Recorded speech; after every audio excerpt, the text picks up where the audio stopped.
Believe it or not, I'm now on my way to Chongqing North Railway Station. Not to take a train, not to make a drone video, but rather to... Right, Chongqing North is about 15 minutes by car from where I live. As we drive towards the railway station, I want to tell you a little something about Chongqing North. So it is divided into two halves. We have the North Square and the South Square. And when the station first opened, for some inexplicable reason, they built it completely separately. As in, you couldn't go directly from the north side to the southern side. And that's unfortunate because on one side, you could only take the high-speed train, but on the other, you could only take the slow green trains. Now, the issue was this. So you had passengers unfamiliar with this station, and they just assumed that you could turn up at either the northern or the southern side and you could take any train you like. Pretty reasonable, right?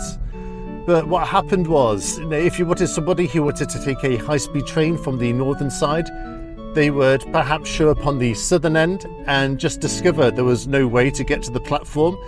So they would actually have to leave the station, take a taxi, maybe like a 5 or 10 minute car ride, and then get out at the northern side of the station. Incidentally, if you take a right turn here, that takes you to the northern end. But I'm going to be meeting some friends on the southern side. So I'm going to go another kilometre this way. I don't have any exact figures for you, but my understanding is there were thousands of people on a weekly basis who missed their train precisely because of that reason. So after a couple of years, they started to think of ways to remedy the problem. And at first, they built like an underground tunnel where people could go from the north to the southern side. So the next step after building that underground passage was to restructure the entire building. So I think they closed it down for X amount of time. They knocked down that partition wall inside the station, and now it's completely open. So you can turn up any side you like, and you can take whichever train from whichever platform you happen to be leaving from. I'm sure my YouTube trolls will love me telling that little story about Chongqing North, but it's the truth. Maybe they didn't design it with a lot of foresight to begin with, but now it's probably the most convenient station for me to leave Chongqing from. And the station itself is just over there. That is the southern side. And here we go. The turn comes up quite suddenly, but this is the one you want. It's sometimes the case. I go on a business trip, work trip for 2 or 3 days. And as long as I'm leaving and returning through this station, I normally park in here. And the price for every 24-hour period is capped at 25 yuan, which is a bargain for me. Okay, the car park itself might be a little dingy, but it's still more or less clean. It's very safe as well. You can come through here very late at night and you're not going to have any issues. For this vlog today, I've switched back to my Osmo Pocket just because I'm carrying quite a bit of stuff with me. Interestingly, last time I passed through Shopping Bar Station, I got told by one of the workers that it's forbidden to do photography inside. But I think as long as we're outside of the station itself, it shouldn't be an issue. So I have the Chongqing, just like a code for taking the subway. Then I go through here. I don't need to put this through the scanner or anything.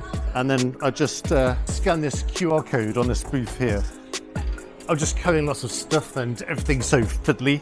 But there are lots of interesting things you'll see in here.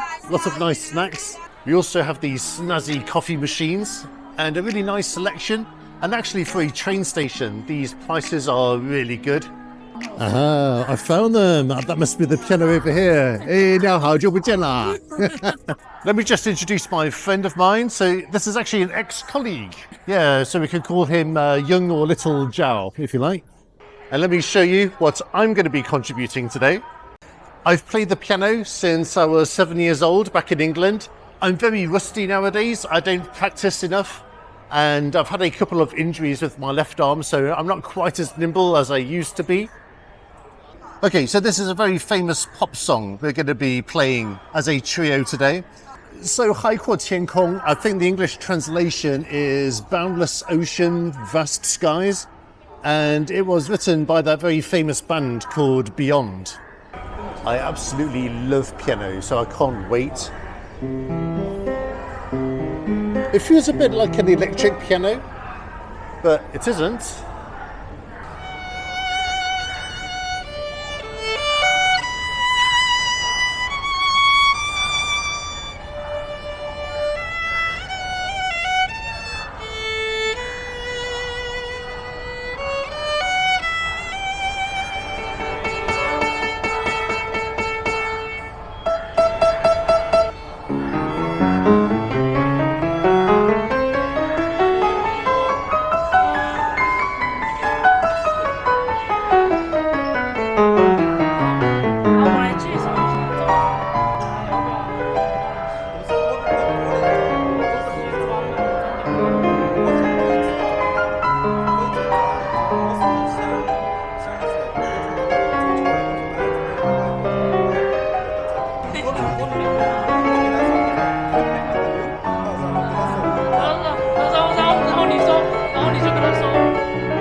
好像你也是啊，上回也刷到过你啊。啊，是吗？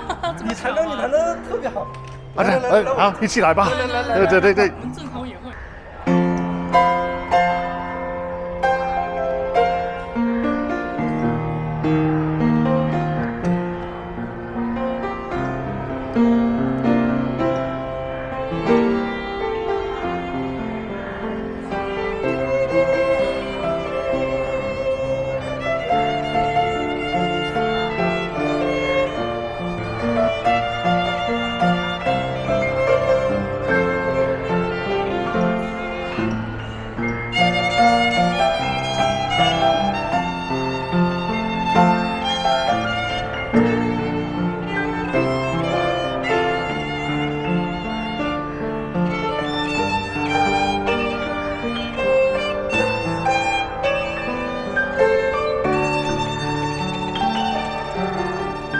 Well, I think that's the end of our little filming session in the middle of Chongqing North Railway Station. I've never experienced anything like that, but it was very special.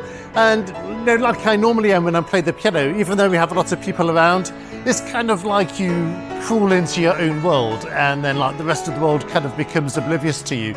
But anyway, I enjoyed that immensely, and hopefully I'll get together with these guys a bit more in the future and we can do this all again, just with a different tune.